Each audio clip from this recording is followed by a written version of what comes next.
नहमदुहु व नुसल्ली व नुसल्लिमु अला रसूलिहिल करीम। अम्मा बाद फ़अऊज़ु बिल्लाहि मिनश शैतानिर रजीम। बिस्मिल्लाहिर रहमानिर रहीम।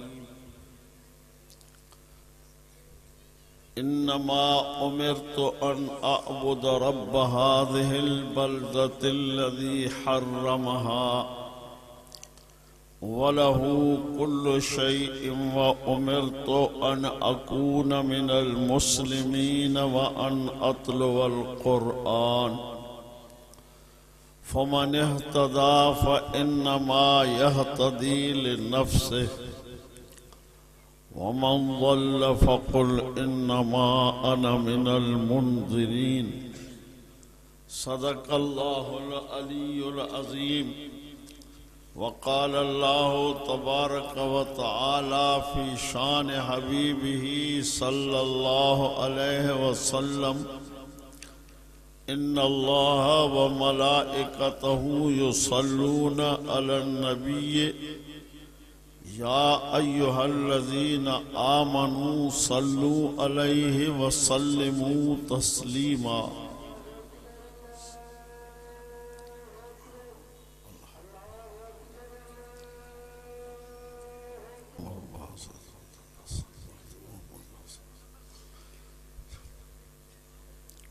मुझा प्यारा मुसलमान दोस्तों,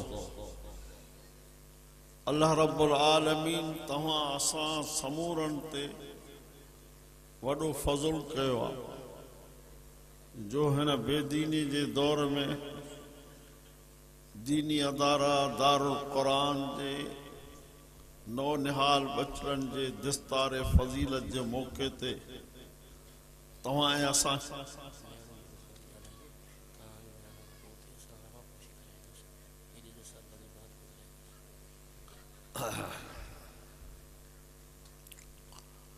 दिस्तारे फ़ज़ीलत ऐं ख़िमार पोशी जे मौक़े ते हिकिड़ी जगह ते विहारे पंहिंजे क़ुरान मजीद जे ॿुधण ऐं ॿुधाइण जी तौफ़ीक़ नसीब अता फ़रमाए। क़ुरान करीम पढ़ण पढ़ाइण ॿुधण ॿुधाइण इन जी वॾी अज़मत आहे। नबी पाक सल्लल्लाहु अलैहि वसल्लम साईं जन 1400 साल अॻु में उम्मत के ॿुधायो आहे ख़ैरुकुम मन तअल्लमल क़ुरआन व अल्लमह। तहां मां भले में भलो माण्हू दुनिया जे तख़्ते ते उहो आहे जेको क़ुरान पढ़े ऐं क़ुरान पढ़ाए। ॿी हदीस पाक में मुस्तफ़ा करीम सल्लल्लाहु अलैहि वसल्लम साईं जन फरमायो जहाँ सीने में अल्लाह जो क़ुरान कोने कल बैतुल ख़रब इहो इया जीअं ड्रथल ऐं वैरान ऐं तबाह थियल घर। जहाँ सीने में अल्लाह जो क़ुरान कोने हबीब करीम फरमायो इहो सीनो ड्रथल घर जे मिसाल आहे। टी हदीस पाक में मुस्तफ़ा करीम सल्लल्लाहु अलैहि वसल्लम साईं जन फरमायो अल जन्नतो तश्ताको इला अरबत नफर। जन्नत के चैन किस्मनि जे माण्हुनि जे ॾिसण जो शौक़ आहे। पहिरियों पहिरियों फरमायो तालिल क़ुरान जेको क़ुरान जो दौर थो करे, जेको क़ुरान जी तिलावत तो करे जन्नत के शौक़ आहे त मां इन माण्हूअ खे ॾिसां जेको क़ुरान जो दौर थो करे। क़ुरान जो दौर उहो कंदो जेको क़ुरान जो पढ़ियल हूंदो। जेको क़ुरान जो पढ़ियल न हूंदो उहो दौर काथों कंदो। इन करे महबूब करीम 1.25 लाख नबियनि जे सरदार ताजदार मदीना मिठड़े अली साईं के फरमा प्यारा अली रात जो सुम्हण खां अॻु में सॼे क़ुरान जे ख़त्म जो सवाब पंहिंजे नामाए आमाल में लिखराए पोइ सुम्हंदो कर। सॼे क़ुरान जे ख़त्म जो सवाब पंहिंजे नामाए आमाल में लिखराए पोइ सुम्हंदो कर। इन मां तव्हां सोचे समझी सघो था त हज़रत अली साईं जहिड़े जवान जंहिंखे नबी पाक पंहिंजे ज़ुबान मुबारक सां जन्नत जी टिकट ॾी। नबी पाक पंहिंजे 10 सहाबनि खे जन्नत जी टिकट ॾिनी। उन मां पहिरियों सिद्दीक़ अकबर, ॿियो फारूक आज़म, टियों उस्मान गनी, चौथों हैदर करार। उन हैदर करार खे फरमाइनि था त सॼे क़ुरान जे ख़त्म जो सवाब पंहिंजे नामाए आमाल में लिखराए पोसमंदो। ॻाल्हि समझ में आई? चए हाज़ुर साईं। फरमास 3 दफ़ा कुल अल्लाह पढ़ंदो कर। घणा दफ़ा बाबा? 3 दफ़ा कुल अल्लाह तूं पढ़ंदे तुंहिंजे नामाए आमाल में 30 सीपारनि जो सवाब लिखी ॾींदो। मुंहिंजा प्यारा भाइरो, क़ुरान करीम जी तिलावत तव्हां असांखे उन जॻह ते कमु ॾींदी जिथे ॿियो को बि कमु कोन्हे। लिखियईं क़ुरान शरीफ़ में यौम यफ़िरुल मर्उ मिन अख़ीहि व उम्मिहि व अबीहि व साहिबतिहि व बनीहि लिकुल्लि इम्रिइन मिनहुम यौमइज़िन शअनुन युग़नीह। अल्लाह पाक फरमा उन ॾींहं खे यादि कयो जॾहिं यौम यफ़िरुल मर्उ मिन अख़ीहि, उन ॾींहं खे यादि कयो जॾहिं भाउ खां बेज़ार थी, व उम्मिही व अबी, पंहिंजे अबे खां बि बेज़ार थी वेंदो, पंहिंजे अम्मा खां बि बेज़ार थी वेंदो, व साहिबती व बनी, पंहिंजे घरवारी खां बि बेज़ार थी वेंदो, पंहिंजे औलाद खां बि बेज़ार थींदो। उन जॻह ते तव्हांखे कमु ॾियण वारी शइ क़ुरान। हबीब करीम सवा लख नबियनि जे सरदार फरमायो मन शगलहुल क़ुरान अन ज़िक्री व मसअलती अअतैतुहु अफ़ज़ल मा औत साइलीन औ कमा क़ाल। महबूब करीम फरमायो मुंहिंजो ओ उम्मती जेको क़ुरान करीम जे तिलावत में मसरूफ़ आहे, मुंहिंजो उहो उम्मती जेको क़ुरान करीम जी तिलावत में मसरूफ़ आहे, अन ज़िक्री व मसअलती, ॿियो ज़िक्र बि नथो करे, मां हथ खणी सुवाल बि नथो करे, रुगो वेठो तो क़ुरान पढ़े, वेठो तो क़ुरान पढ़े। अल्लाह ताला फरमाए थो जेतिरो मां घुरंदड़नि खे ॾींदुमि इन खां वधीक इन क़ुरान जे दौर करण वारे खे ॾींदुमि। जेको क़ुरान जो दौर थो करे उनखे मां समूरनि घुरंदड़नि खां वधीक ॾींदुमि। अॼु अज़म कयो इंशाअल्लाह ताला चओ क़ुरान जो दौर कंदासीं। मुंहिंजे हबीब करीम जी आदत मुबारक हूंदी। सवा लख नबियनि जे सरदार ताजदार मदीना जेसिताईं क़यामत जे ॾींहुं हथ खणी दुआ न घुरंदो त हिसाब किताब न थींदो, जेसिताईं जन्नत जो दरवाज़ो न खड़काईंदो त जन्नत जो दरवाज़ो न खुलंदो। उन हबीब करीम जी आदत मुबारक आई त सुम्हण खां अॻु में 2 हथ ही झलींदा, उन ते कुलौज़ बिरब्बिल फलक कुलौज़ बिरब्बिन नास पढ़ी हथनि ते शुकारे सॼे पंहिंजे जिस्म अतहरिक ते घुमाईंदा हुआ। फरमाईंदा हुआ जेको इहे 2 सूरतूं पढ़ी पंहिंजे सॼे जिस्म ते घुमाईंदो उन जे वेझो जिन न ईंदा, उनखे हिसाब बि न थींदो, उन ते कारो इल्म बि असर न कंदो। पर मुसलमान क़ुरान जे तिलावत खां परे आहे। महबूब करीम ही बि फरमायो त जेको मुंहिंजो उम्मती सोमानी जी रिवाज़ खां बाद में वाक़ियत सूरत के भेरो ॾेई सुम्ही पवंदो कॾहिं बि बुख न मरंदो। सवा लख नबीअ जे सरदार ही बि फरमायो जेको मुंहिंजो उम्मती मुल्क सूरत के भेरो ॾींदो तबारकल्लज़ी बियदिहिल मुल्कु व हुव अला कुल्लि शैइन क़दीर अल्लज़ी ख़लक़ल मौत वल हयात लियब्लुवकुम अय्युकुम अहसनु अमला।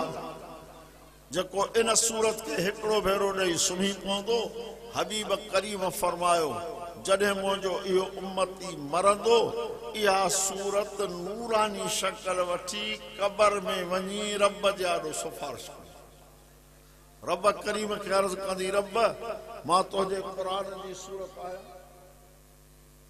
अल्लाह पाक फरमाईंदो हा तो मुंहिंजे क़ुरान जी सूरत।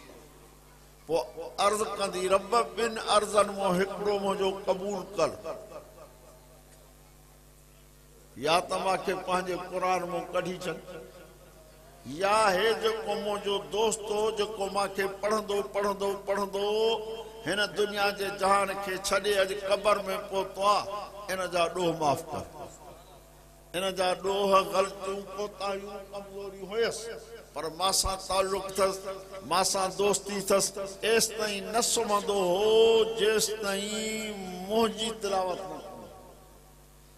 ता करे अल्लाह पाक फरमाइदो तुझे पढ़ंदड़ के माफ़ थो कयां पोइ इन क़ुरान करीम जे सूरतुनि सां तव्हां असां ताल्लुक रखंदासीं असांजा ॿई जहान कामयाब महबूब करीम 1.25 लाख नबियनि जे सरदार ताजदार मदीना फरमायो हे इल्म फर्ज़ा अला कुल मुस्लिम व मुस्लिमतन हे कुरान जी तालीम कुरान जो पढ़ण कुरान जो सिखण इहो फर्ज़ आ हर मर्द ते हर औरत ते भी फर्ज़ आ मर्द ते भी फर्ज़ आ तन कुरान के सिखे सिखण खां पोइ ॿियनि खे सेखारे हबीब करीम 1.25 लाख नबियनि जे सरदार ताजदार मदीना फरमायो त जॾहिं मुंहिंजो उम्मती कुरान जी तिलावत शुरू कंदो आहे अल्लाह पाक उन ॾे तवजो कंदो आहे साईं केतिरो तवजो कंदो आहे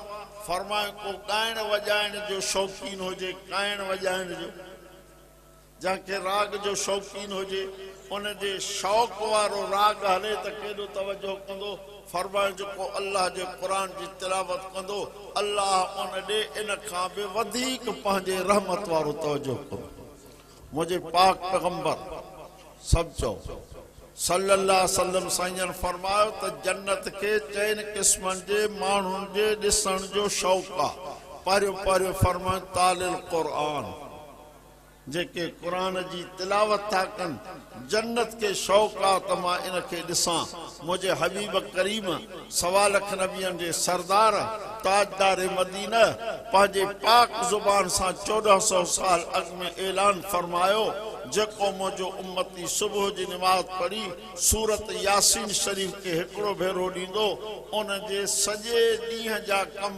सवला थी वेंदा ऐं उन जे नामाए आमाल में क़ुरान करीम जे 10 ख़त्मनि जो सवाब घणनि जो साईं 10 ख़त्मनि जो सवाब यासीन शरीफ़ जे हिकिड़े दफ़े पढ़ण सां क़ुरान जे 10 ख़त्मनि जो सवाब पोइ हाणे जेको रोज़ यासीन शरीफ़ खे भेरो ॾिए त 10 ॾींहंनि में 100 ख़त्मनि जो सवाब महीने में 300 ख़त्मनि जो सवाब पोइ इहा यासीन जीअं मर्द ते पढ़ण सवाब आहे अहिड़ी तरह औरत भी पंहिंजे घर में पढ़े त सवाब आहे अल्लाह कुरान में फरमायो वमन अअरज़ अन ज़िक्री फ़इन्न लहू मईशतन ज़नका वनहशुरुहु यौमल क़ियामत आमा क़ाल रब्ब लिम हशरतनी अअमा वक़द कुन्तु बसीरा क़ाल कज़ालिक अततक आयातुना फनसीतहा वकज़ालिकल यौम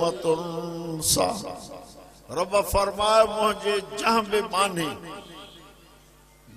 बानी वो बानो मर्द हुजे या उहा बानी औरत हुजे जहां बि हिन क़ुरान करीम खां मुंह मोड़ियो अल्लाह तो फरमाए त उनखे दुनिया में सज़ा इहा ॾींदुमि जो उनजो सफ़र गुज़र तंग हूंदो वनहशुरु यौमल क़ियामत आमा क़यामत जे ॾींहुं उनखे उथारींदासीं त अखियुनि खां अंधो हूंदो रड़ियूं करे चवंदो रब लिम हशरतनी आमा रब मूंखे अंधो करे छो उथारियो थी वक़द कुन्तु बसीरा मां त ॾिसण वारो माण्हू हुअमि अल्लाह पाक फरमाईंदो हा अततक आयातुना फनसीतहा मुंहिंजो क़ुरान मुंहिंजूं आयतूं तो वटि पहुतूं उन्हनि खे तो विसारे छॾियो वकज़ालिकल यौम तुनसा तो दुनिया में मूंखे विसारियो अॼु मां रब तोखे विसारे अंधो करे अल्लाह पाक जे दर दुआ है तो तव्हां असांखे हिन क़ुरान करीम खां मोह मोड़ण खां बचाए हिन क़ुरान करीम सां ताल्लुक रखण जी तौफ़ीक़ अता फरमाए मां अर्ज़ कयो त जन्नत के 4 क़िस्मनि जे माण्हुनि जे ॾिसण जो शौक़ आहे हिकिड़ो फरमायो जेको क़ुरान जी तिलावत थो करे, ॿियो साइम फी शहर रमज़ान, अन करीब रमज़ान शरीफ अचण वारो आहे, अन करीब। महबूब फरमायो जेको रमज़ान जा रोज़ा थो रखे, जन्नत के शौक़ आहे त मां हिनखे ॾिसां। टियों फरमायो हाफ़िज़ुल लिसान, जेको पंहिंजे ज़ुबान जी हिफ़ाज़त, ज़ुबान जी हिफ़ाज़त। मुस्तफ़ा फरमायो मन यज़मनु ली इस्नान अज़मनु लहुल जन्ना, जेको ॿिनि शयुनि जी ज़मानत ॾींदो मां जन्नत जी ज़मानत ॾींदो। नबी साईं फरमायो ॿिनि शयुनि जी ज़मानत तव्हां ॾियो, जन्नत जी ज़मानत मां ॾींदुमि। नबी साईं चयो मां नथो चवां, ॿिनि शयुनि जी ज़मानत तव्हां ॾियो, जन्नत जी ज़मानत मां ॾींदुमि। अर्ज़ कयो साईं कहिड़ियूं ॿ शयूं? हबीब करीम फरमायो हिकिड़ो ज़ुबान जी हिफ़ाज़त, ॿियो पंहिंजे ओघड़ जी हिफ़ाज़त, त ग़लति जॻह ते इस्तेमालु न कंदो, हिन ज़ुबान सां गिला न कंदो, हिन ज़ुबान सां कूड़ न हणंदो, हिन ज़ुबान सां गारियूं न ॾींदो। हबीब करीम फरमायो ज़ुबान जी हिफ़ाज़त जी ज़मानत तव्हां ॾियो, जन्नत जो ज़ामिन मां तव्हांखे जन्नत वठी ॾींदुमि। गिला न कंदा कयो। नबी साईं फरमायो अल ग़ीबतु अशद्दु मिन ज़िना, गिला ज़िना खां बि वॾो ॾोह, गिला ज़िना खां बि वॾो ॾोह आहे। गिला चइबो आहे जेको कहीं में ऐब हुजे ऐं परपुठ वेही बयानु कजे, इनखे गिला चइबो आहे। कंहिं में ऐब न हुजे ऐं परपुठ वेही बयानु कजे, इनखे इल्ज़ाम चइबो आहे। दुआ कयो त अल्लाह साईं तव्हां असांखे गिला खां बि बचाए, इल्ज़ाम खां बि बचाए। मुस्तफ़ा करीम सल्लल्लाहु अलैहि वसल्लम फरमायो त टियों उहो आहे जेको पंहिंजे ज़ुबान जी हिफ़ाज़त करे, जन्नत खे शौक़ आहे त मां हिनखे ॾिसां। चौथों फरमायो मुतइमुल जियान, जेको बुखियनि खे मानी कराए, बुखियनि खे जेको मानी कराए। ॿी हदीस पाक में फरमायूं अफ़शु सलाम अतइमुत तआम वस्सलातु बिल्लैल वन्नासु नियाम तदखुलुल जन्नत बिस्सलाम। मुंहिंजा उम्मतियो टे कम कयो त जन्नत में मज़े सां हलिया वञो। साईं कहिड़ा टे कम? हिकिड़ो फरमायो सलाम घणो चओ, सलाम, सलाम तमामु घणो चओ, सुञाणो न सुञाणो। अस्सलामु अलैकुम, कहिड़ो सलाम आहे? अस्सलामु अलैकुम। इहो मां इन करे चवां थो वेठो त ॿाहिराड़ी जा माण्हू चवंदा आहिनि सलाम वालेकुम, अस्सलाम वालेकुम न। अस्सलाम वालेकुम माना तव्हांजे मथां सलामती हुजे, रहमतुल्लाह जी माना तव्हांजे मथां रहमत हुजे, बरकात हुजी माना तव्हांजे मथां बरकत हुजे। टे अखर चओ अस्सलामु अलैकुम व रहमतुल्लाह व बरकातुहू। इन्हनि टिनि अखरनि जे चवण सां तव्हां असांजे नामाए आमाल में 30 नेकियूं लिखियूं, जेके तव्हां असांखे नज़र न आयूं, 30 नेकियूं। पर जेकॾहिं असां चवंदासीं सलाम वालेकुम, सलाम वालेकुम माना तो ते का बि सलामती न हुजे, त अॻियो जवाब में छा चवंदो? वालेकुम सलाम। माते न हुजे त तो ते छो हुजे? ॿई हिकु जहिड़ा त हुजे। हबीब करीम ॿियो फरमायो अतइमुत ताम, मानी खाराए, जेतिरी अल्लाह तौफ़ीक़ ॾियो तौफ़ीक़। छेलनि कुकड़नि जी ज़रूरत न आहे, रब तोखे जहिड़ी बि तौफ़ीक़ ॾे ग़रीब ऐं मिस्कीन खे मानी खाराईंदो। टियों फरमायो वस्सलातु बिल्लैल वन्नासु नियाम। टी ॻाल्हि तमामु आम फरमायो, फरमायो राति जो निमाज़ पढ़ो जॾहिं माण्हू सुता पिया हुजनि, राति जो निमाज़ पढ़ो जॾहिं माण्हू सुता पिया हुजनि। इन जा ॿ मतिलब आहिनि, हिकिड़ो त तहज्जुद पढ़ो, ॿियो मतिलबु इहो आहे त सोमानी जी निमाज़ जमात सां पढ़ो। नबी साईं चयो सुबुह जी निमाज़ जमात सां पढ़ो, सोमानी जी निमाज़ बि जमात सां पढ़ो, सुबुह जी निमाज़ बि जमात सां पढ़ो। इहे ॿई निमाज़ूं तव्हां जमात सां पढ़ो।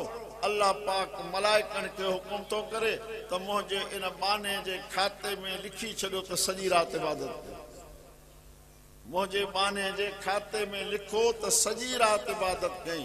5 मिंट सोमानी जी निमाज़, 5 मिंट सुबुह जी निमाज़ जमात सां पढ़ूं त सॼे राति जी इबादत लिखजी वञे। 3 कम कयो, नबी साईं फरमाया तदखुल जन्नत बिस्सलाम, त जन्नत में मज़े सां हलिया। तव्हांजे साम्हूं मां 3 आयतूं पढ़ियूं, उन में अल्लाह पंहिंजे महबूब खे 3 हुकुम कया। इन्नमा उमिरतु अन आबुद रब हाज़िल बल्दा। महबूब करीम फरमाए थो त मांखे अल्लाह हुकुम कयो आ त मां पंहिंजे रब जी इबादत कयां, पंहिंजे रब जी इबादत कयां। इबादतुनि मां फरमायूं त वध में वध इबादत आहे निमाज़। फरमाए कुल शैन अलम व अलमुल ईमान सलात। हर शइ जी का न का निशानी आहे, ईमान जी निशानी निमाज़ आ। हबीब करीम फरमायो जहां मुझे उम्मती 5 वक्त नमाज पढ़ी क़यामत जे ॾींहुं मां उनखे सुञाणंदुमि। अर्ज़ कयो साईं कीअं सुञाणंदो? फरमाओ अक़ीदा सही रखी 5 वक्त नमाज पढ़े, इहो क़यामत जे ॾींहुं क़बर मां उथंदो, उनजा 5 ई उज़वा चोॾीअ जे चंड वांगुरु चमकंदा। मां सुञाणंदुमि त मुंहिंजो आहे। हौज़े कौसर ते वठी वेंदुमि, जंहिंजो पाणी खीर खां अछो हूंदो, माखीअ खां मिठो हूंदो। हिकिड़ो ढुक पवंदो त 50,000 वरे ते उञ न लॻंदसि। फरमाए जंहिं निमाज़ न पढ़ी, जंहिं निमाज़ न पढ़ी, नबी पाक फरमाए मरण खां पोइ जॾहिं उनखे क़बर में पूरे ईंदा त क़बर जा 2 पासा उनखे ईअं भेकूड़ ॾींदा जो सॼे पासे जूं पासरियूं खॿे जूं सॼे में घिरी वेंदसि। रड़ियूं ऐं कूकूं कंदो। फरमाए उन जूं रड़ियूं कूकूं तव्हां ॿुधो त बेहोश थी करे किरी पओ। ॿिए पासे ॾो महबूब करीम फरमायो इन जे मथां अल्लाह सां हिकिड़ो मलाइक मुक़ररु थो करे, जंहिंजे हथ में लोहो हथोड़ो आहे। उहो जेकॾहिं जबल ते हणिजे लसार तुराबा त जबल बि मिटी थी वञे। 24 कलाक बेनिमाज़ी खे पियो मारींदो आहे। अल्लाह ताला तव्हां असांखे बेनिमाज़ी थियण खां बचाए। नबी साईं फरमाए बेनिमाज़ी क़यामत जे ॾींहुं फिरौन सां हूंदो, हामान सां हूंदो, कारून सां हूंदो, उबय इब्न खल्फ सां गॾु हूंदो, निमाज़ी मां सां गॾु हूंदो। हबीब करीम सल्लल्लाहु अलैहि वसल्लम साईं जा अहल बैत सभु निमाज़ी। नबी पाक सल्लल्लाहु अलैहि वसल्लम पंहिंजे घर मुबारक में ईंदा त पंहिंजनि घर भातियुनि खां पहिरियों सुवाल इहो कंदा हुआ त तव्हां निमाज़ पढ़ी आया, निमाज़ न पढ़ी आहे? पोइ जेकॾहिं उहे अर्ज़ु कंदासीं निमाज़ न पढ़ी आहे, फलाणो कमु हो, पोइ फरमाईंदा कमु फिटो कयो, मां थो कयां तव्हां निमाज़ पढ़ो। अल्लाह क़ुरान में बि हुकुम फरमायो या निसा अन्नबी लस्तुन का अहदिम मिनन निसा इन तक़ैतुन फला तख़ज़ना बिलक़ौल फयतमा अल्लज़ी फ़ी क़ल्बिही मरज़ वक़ुल्न क़ौलन मारूफ़ा वक़र्न फ़ी बुयूतिकुन्न वला तबर्रजन तबर्रुजल जाहिलियतिल ऊला वअक़िमन अस्सलात वआतीन अज़्ज़कात वअतिअनल्लाह वरसूलह इन्नमा युरीदुल्लाहु लियुज़हिब अन्कुमुर रिज्स अहलल बैत वयुतहिरकुम तत्हीरा वज़कुरन मा युतला फ़ी बुयूतिकुन्न मिन आयातिल्लाहि वल हिकमह इन्नल्लाह कान लतीफ़न ख़बीरा। अल्लाह महबूब जे घर वारनि खे बि हुकुम थो करे अक़िमिन अस्सलात, निमाज़ पढ़ो। 1.25 लाख नबियनि जे सरदार उन जे घर वारनि खे बि रब हुकुम थो करे निमाज़ पढ़ो।